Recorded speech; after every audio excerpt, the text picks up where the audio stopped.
primeiras considerações, Alexandre, vamos lá.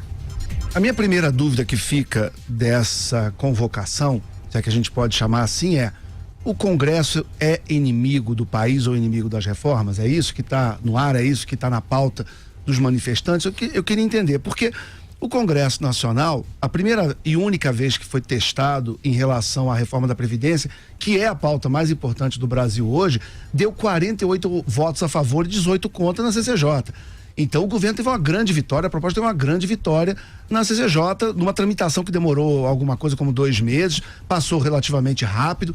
Então, eu não estou vendo o Congresso inimigo da reforma da Previdência, que é a pauta mais importante hoje do país. Pelo contrário, eu vejo a começar pelo presidente da Câmara, mas dele para baixo, eu vejo repetidas manifestações de apoio, de suporte à proposta da reforma da Previdência.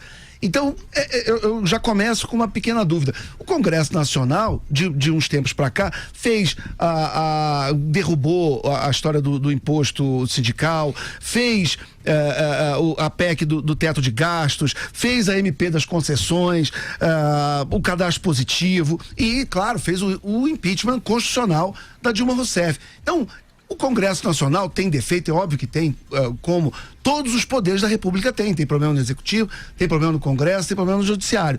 Agora, é para fechar o Congresso? Quer dizer, o Congresso na história do Brasil foi fechado várias vezes. O Getúlio Vargas fechou 2 vezes, o regime militar fechou 3. Quer dizer, mas o saldo nunca foi bom, né? Se a gente olhar para trás e ver na história do Brasil, todas as vezes que o Congresso foi dissolvido, manietado, fechado, o resultado final não foi bom para a democracia, não foi bom para o povo. E especificamente, essa acusação que existe no ar, velada, de que o Congresso seria o inimigo do avanço do país, das reformas, especialmente da reforma da Previdência, eu até o momento, só se eu estiver mal informado, ok, mas até o momento eu não vi nenhuma evidência empírica nos fatos de que o Congresso esteja jogando contra a reforma da Previdência. Até o momento não vi nenhuma evidência. E quando o Congresso foi testado, que foi na CCJ, a CCJ aprovou por 48 votos a favor e 18 contra a tramitação. Então, a gente tem que entender o seguinte: nós vamos brincar de 2013, junho de 2013, quer dizer, vamos pra rua de camisa preta, meio dizer que não é pelos 20 centavos, sem saber exatamente qual é a pauta, porque em 2015, 2016, as manifestações tinham uma pauta muito clara, todo mundo de verde e amarelo pedindo impeachment da Dilma, e foram manifestações as maiores da história do Brasil, muito bem sucedidas, deu certo, a Dilma acabou empichada. Já em 2013, era um bando de gente de roupa preta, black bloc, cada um achava um negócio, não tinha uma pauta muito bem definida, e o resultado foi quebra-quebra, morte, e no ano seguinte a reeleição da Dilma Rousseff. Então, também é uma dúvida que está no ar e eu gostaria de entender. Nós estamos em 2013 ou 2015? Eu preferia estar em 2019. Vamos lá, Alexandre, você, mais uma rodada. Bom, eu queria citar aqui o próprio presidente Jair Bolsonaro, vou dar aspas para ele, na declaração que ele deu hoje de manhã na Firjan. Ele estava num evento com a presença do governador Wilson Witzel do Rio de Janeiro e com o prefeito do Rio de Janeiro, Marcelo Crivella. E ele disse o seguinte, que o Brasil é um país maravilhoso, tem tudo para dar certo, mas o grande problema é a nossa classe política. É nós, Witzel, é nós, Crivella. Sou eu, Jair Bolsonaro, é o parlamento em grande parte, é a Câmara Municipal, é a Assembleia Legislativa. Nós temos que mudar isso. Então, são palavras do presidente hoje de manhã. Eu, sinceramente, queria entender o que ele quer dizer com isso. Quer dizer, tá tudo errado, estão todos errados, ele se coloca, ele diz que ele também está errado, que é um país maravilhoso e que a classe política está, em tese, abaixo do que seria o país maravilhoso. Ele coloca o governador, o prefeito, as assembleias, a Câmara e ele. Então, qual é a solução, né? Quer dizer, se está tudo errado, se todos os políticos estão errados, inclusive ele com 5 meses de mandato que acabou de entrar, o que é para fazer? Eu, sinceramente, gostaria de entender. Acho que ele podia esclarecer. Eu não quero ter nenhuma conclusão precipitada antes que ele esclareça o que ele quis dizer. Eu posso até imaginar, mas ele deveria, pelo menos, estender mais, já que ele é o presidente da República, é o líder, o recém-eleito, ele é o chefe do executivo, podia nos esclarecer melhor o que ele quer dizer com esse negócio que o problema é nós, né? Quer dizer, qual é e principalmente, se o problema é a classe política, qual é a solução que ele sugere para resolver esse problema, porque ele depois complementa dizendo nós temos que mudar isso aí.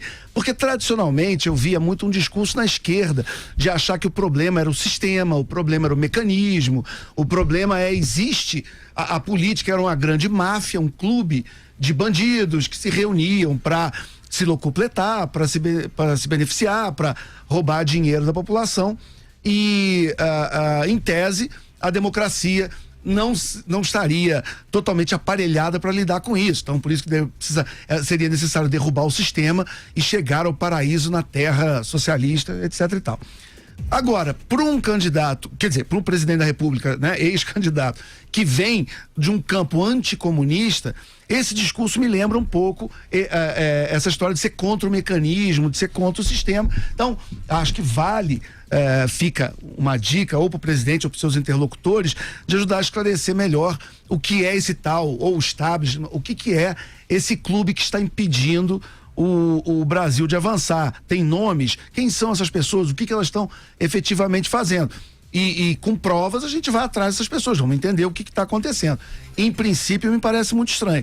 As instituições democráticas no país estão funcionando, ele, por exemplo, foi eleito, apesar de, por exemplo, muitos dos seus apoiadores, na época da eleição, suspeitavam das urnas eletrônicas, por exemplo, e as urnas eletrônicas registraram 57 milhões de votos para ele no segundo turno. Então, pelo que eu estou vendo e até onde eu chequei, as instituições democráticas estão funcionando com todas as falhas e com todos os problemas normais de instituições humanas imperfeitas e falíveis, mas não a ponto de fazer uma condenação geral do sistema. Então, desde sexta-feira a gente tem, claro, isso já aconteceu outras vezes, mas de sexta para cá a gente vê um discurso que vai contra a institucionalidade, de certa forma. Claro que de uma maneira ainda velada, não tão direta, mas a gente precisa entender melhor, primeiro, que diagnóstico é esse, quem são os culpados, que problemas eles estão gerando e qual é a solução que o presidente nos sugere.